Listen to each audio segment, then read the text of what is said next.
the day the plane never took off. The morning sun was already spilling over the rooftops of Shinjuku, turning the city's neon veins into a soft amber.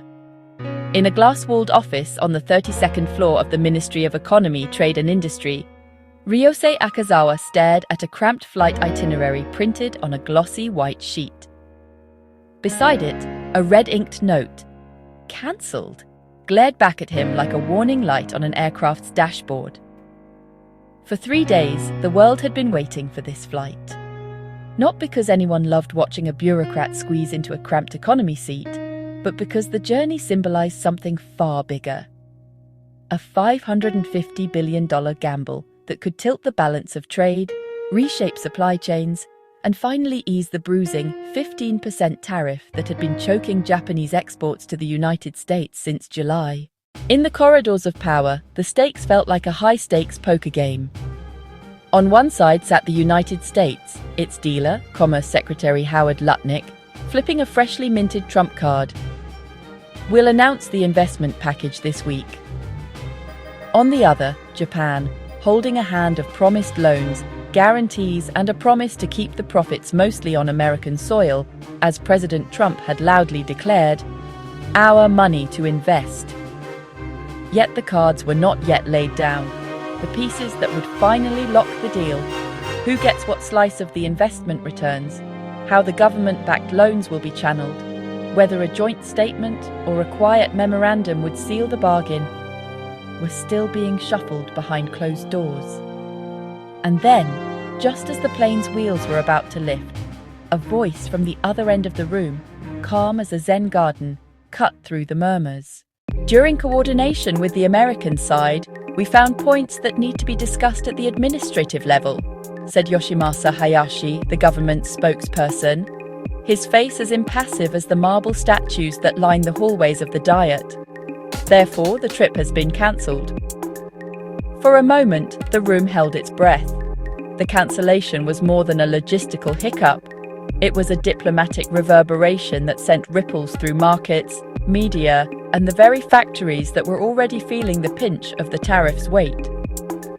Japan's exports had just recorded their steepest monthly drop in 4 years, a 15% plunge in July, and the country's growth forecast had been nudged down from 1.2% to a modest 0.7%. The anatomy of a delay. What exactly lay behind the points that need to be discussed? In the world of trade negotiations, the phrase is a euphemism for a laundry list of technical and political nuances. The precise split of investment returns, the exact language of the written confirmation that would cement the $550 billion promise, and the timing of the US presidential orders needed to untangle overlapping tariffs. In July, the two nations had already reached a tentative accord, a reduced 15% tariff on Japanese imports, in exchange for a massive wave of US-bound capital. But the devil, as always, was in the details.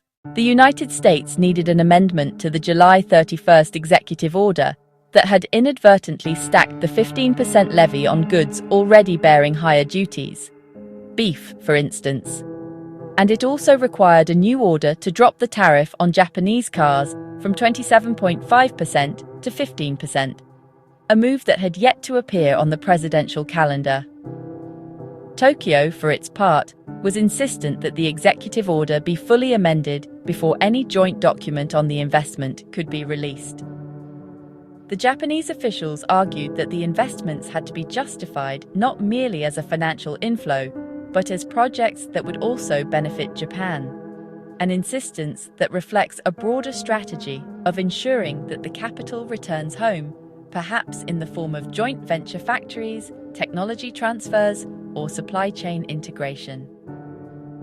The human side of a diplomatic ballet. In the hallway outside Akazawa's office, a junior analyst named Keiko shuffled a stack of spreadsheets, her eyes flicking between the numbers and the news tickers blinking, Tokyo US trade talks stall. She thought of the factory workers in Aichi and the soybean farmers in Hokkaido, whose livelihoods were now tethered to a negotiation that felt as distant as the Rockies.